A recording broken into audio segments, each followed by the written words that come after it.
Good morning. I hope you're all doing well. A few people have asked for this video for both the Harpoon and for the AEA, so I thought I would do it. And it's basically just filling them up. How do you fill them up? And that's actually fairly simple. We're going to jump right into it. This is the one for the Defender. You got the seal. This is the burst disc, single burst disc. It'll have a little bit of oil residue on it. Don't wipe that off. It needs to be there. And on this one, the easiest thing to do is just to drop it in the cup, put this on, and tighten. And one thing you'll notice is it's got these grooves on it, which looks like maybe you put a wrench to it or something. Just hand tie it. You're done. It's finished. Same basic principle with the Harpoon. However, on the Harpoon, that's a large flat area. Trying to get it perfectly centered is tough. However, there is a recessed area in there. So you drop this in, put it in the recessed area, and then screw this in. Now, every gun comes with a fill adapter. So here's the fill adapter attached to the Defender. The one for the Harpoon is slightly larger, but it's the same basic animal. You put it on here. This cartridge basically works as a one-way valve. Air goes in, fills it up. As it airs up, you'll see this little plate back here actually expand out. And what I'll do is I'm going to grab my air bottle real quick so you can see this happen. And let's see, since I have to fill up a whole bunch of Harpoons later anyway for a video, I'm going to grab this, hook it up. And then as you can see, hopefully, those are nice and flat. And then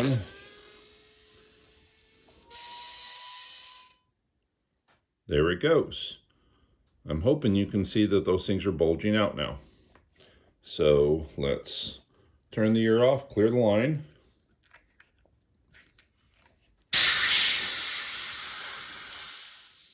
Because that line's still under the same pressure until you clear it. So you always want to make sure to clear your line, whether it's a compressor, a hand pump, or a tank. And then those are bulging out. They're now filled. Same basic thing with the Defender. In this case, instead, what I'll do is a single one, nice and flat. Get it to where maybe you can see it a little bit.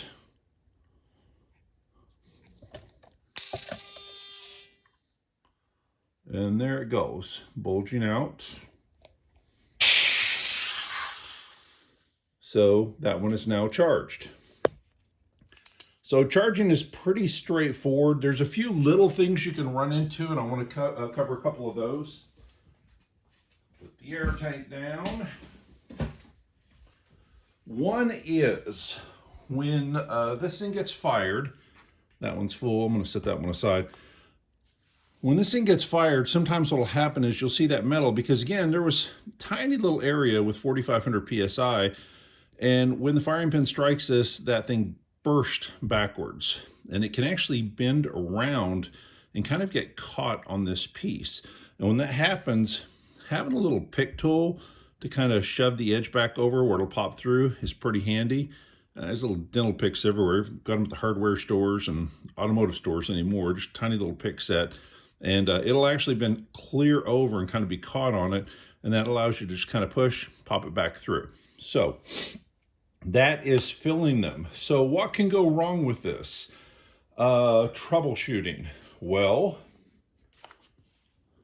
one is not enough pressure on some of the guns will keep them from firing. On the Defender, you get too far below about 3,000 PSI, it doesn't fire. About 4,500 PSI, you have a different problem. So here is a Defender, 2 firing pins. For those who kind of have an automotive firearms background, this is called a floating firing pin. It's just setting in there, it's sprung, but it can move back and forth. So that same air pressure that can bend that metal back around when it escapes backwards goes in through there. And this isn't airtight. Now, they've started cutting these reliefs in this to have the air shoot out to the sides, but it can still go in there. When that happens, the air gets into the gun, it can actually shove the other firing pin forward. So if you've ever had a dual strike or one fired and then you hear one kind of hissing out. The firing pin actually touched the second one just enough that it created a very, let me see if I can do this where you can see it, a very small nick. And with that very small nick, that's enough the air just hisses out. It was barely hit with it. So some of the basics there. Okay, next biggie. I have a return. As you know, I don't take returns unless I take returns. Sometimes you just have to take a return. The cost is cheaper than listening to somebody for days and days and days tell you how terrible your product is. So anyway, here is the return. And I can show you two different things with this that are kind of what we're talking about right now. First off, this person never had a rock tumbler, because if you stick 2 bags of lead in with anodized finish and let it get banged around with no packing material, well, you know, it's just going to tear it up. So, hey, not his problem. But so this customer told me that he's airing it up, but he's hearing it hiss out as he's airing it up. Immediately, I know one problem, and I think I may know two, but this applies to the Defender every bit as much. So I want to let you know what's going on here. As soon as I got the air gun, pin gun, I knew exactly what I was going to see when I unscrewed this, and that is no washer. Without a washer, you have metal-to-metal contact, you have a burst disc in there. It may even expand back out a little bit, but that air is going to hiss out very quickly. Metal-to-metal is not going to keep that thing airtight. The problem with these burst discs is they tend to stick to the O-ring. If the O-ring is well oiled down inside there, adhesion's going to pretty much keep it inside there. It probably won't pop out, but it's worth looking every time you're changing out your burst disc to make sure that you still have your O-ring on your cartridges for your Defender, your pin gun, your Harpoon, whatever it is you're using, because those O-rings aren't readily available. Now, I do keep a stock of those O-rings. If you're my customer and you're missing one or two off your next order, just put in the notes section, you need a couple of these, I'm happy to send them to you. They're cheap. It's just a matter of figuring out the size and getting them. It's a 001-70 O-ring. Anyway, if there ain't no O-ring, it's not going to seal. And again, this is true of the Harpoon, the Defender, the pin gun. Gotta have an O-ring. Otherwise, you're going to call and look like a fool saying, hey, this is hissing out, it's terrible, when in fact, it's just got no O-ring. Here's the other thing. This applies to the pin gun, but it also applies to the Harpoon. I'm sorry, the Defender. It does not apply to the Harpoon. The Defender, because again, that floating firing pin, it can nick it. Another thing that can happen, somebody can get a brand new Defender, put the barrel set in with the air cartridges, bang, bang, pull the trigger, and then take it all apart and air it up like they should, and they're saying it's not airing up. Well, what happened was, just by pulling the trigger, that firing pin will go in far enough to do that and create that little bitty nick, and then of course it's not going to air up. This is also true. This is the one that actually came out of this return. This is also true if you have this installed when it showed up new. And you're probably asking yourself, how could you possibly nick that if you read the instructions? Because if you read the instructions, you have it cocked. And if you have read the instructions, you have the safety in place.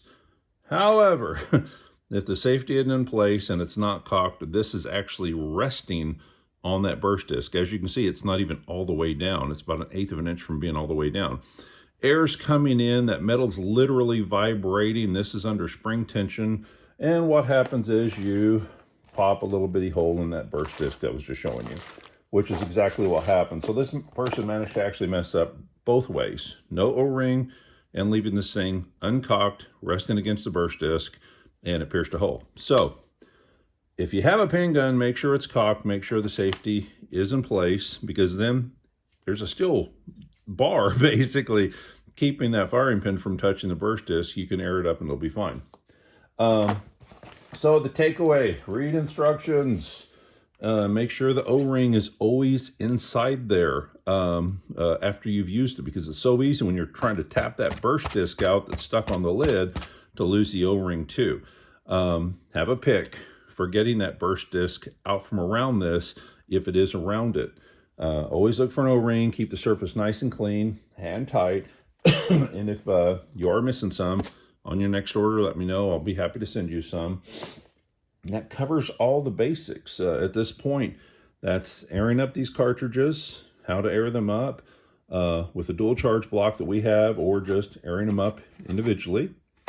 O-ring, cleanliness, getting the seal off the edge there if that burst disc is around there, and safety first. Anyway, if that didn't cover people's questions on airing these things up and troubleshooting them, please let me know and I'll be happy to expand on things. Have a good day. Take care. Bye-bye.